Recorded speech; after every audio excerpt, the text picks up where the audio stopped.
WIMBIZ says it's prioritising transformation, inclusion and diversity in the digital economy. It's encouraging its members to adapt and embrace technologies like artificial intelligence, robotic process automation, big data analytics and a whole lot more. It argues that its members and women more broadly engaged in the industry need to do this or they'll be left behind.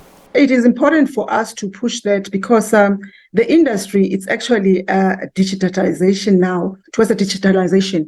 And most of our members, if we don't adapt or they don't adapt to the change, they're going to be left behind and some of them, their companies are going to be obsolete.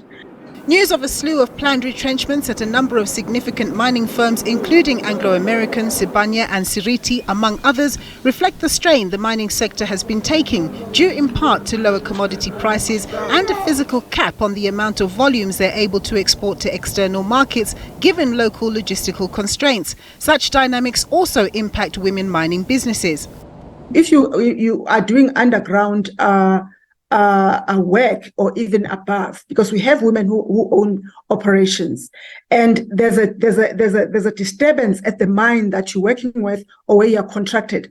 A lot of companies are going through restructuring, and you find that your company must stop working. Your people are stopped working because your main client is actually going through a major restructuring. But during these difficult operating times, WIMBIZ is encouraging women to think outside of the box in the interim, arguing that getting out of the sector altogether isn't necessarily the answer, as they say the current tough operating period will pass. So we're encouraging women to look at the whole value chain and look at what is it that you can do and actually go to other areas to do business, because the borders are opening for South Africa to do business, especially women. So we're looking at collaborations. We're talking to women in the SABC, so where women can, you'll find that a woman in Namibia has a contract from the government to do drilling and exploration, but they don't have equipment and the skills, and we do. So we're now going across the borders.